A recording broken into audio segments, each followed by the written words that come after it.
Hey, it's your old pal Lucid Stew again, and I have a quick tip for you about aligning center of rotation that was just a little too involved for a Twitter post, so let's get to it. This tip applies to any irregular shape, but can also be used to change the center of rotation of a regularly shaped object, so it's useful in a variety of settings. I am working with a sculpt of mine called Rusty Hose Clamp, and it is a ring with the irregular clamp part on top. Because of that part on top, the center of rotation is shifted upward, and it rotates in a way that likely isn't desirable for animation that doesn't involve physics. So maybe instead you want this to rotate around the void at the center of the ring instead.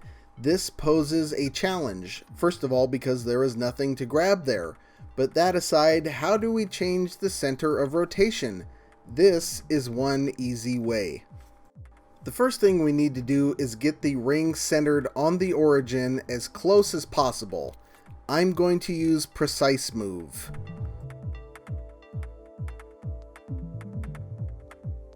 Now that it's aligned, I want to copy this with the grid on. I'm going to click R3 to flip the copy vertically, and then click L3 to flip it horizontally. I'll then drag this down into alignment with the original and then group the two of them. Up close we can see the original is off center to the floor by just a hair. You can adjust it at this point and redo the copy, but this is good enough for the example. Either way, the rotation of the resulting group will be aligned to the origin. In this way, we have normalized this object to two spatial axes. You can flip the copy horizontally again from the side if you need it aligned in all three.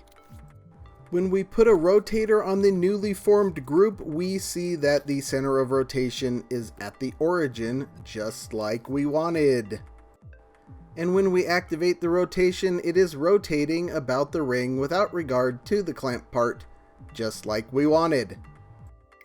However, we do not want to actually see the copy or have it collide with anything, so let's go into the Copies Tweak menu and address that. Remember, the copy is in the group at this point, so we need to scope in to access that. Once in the Tweak menu, we will click the Physical Properties tab and then click Ignore Gravity to turn it on. We'll also click Collidable and Visible to turn those off. And now we have our finished product rotating and looking the way we want.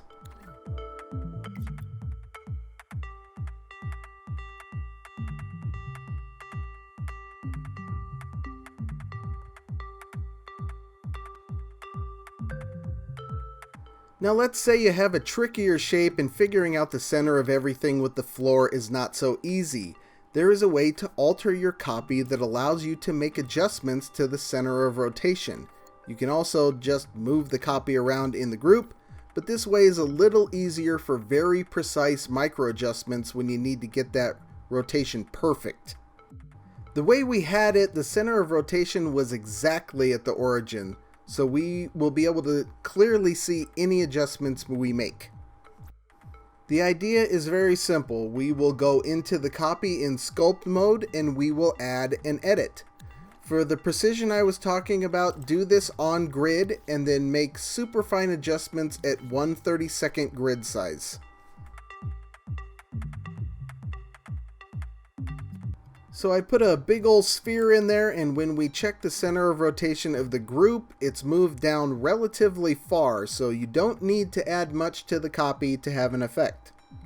Let's get back in there and make that edit a lot smaller and see what happens.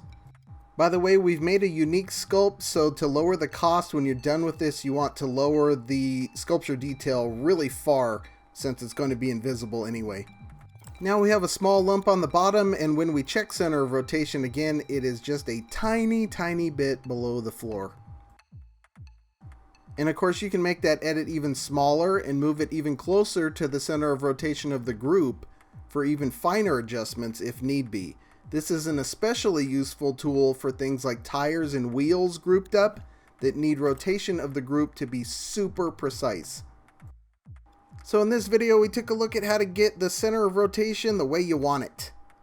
I did some work adapting one of my sculpts into the Crypt Keeper for Dreams User Raptor printer. Along the way, I figured out some basic facial animation techniques.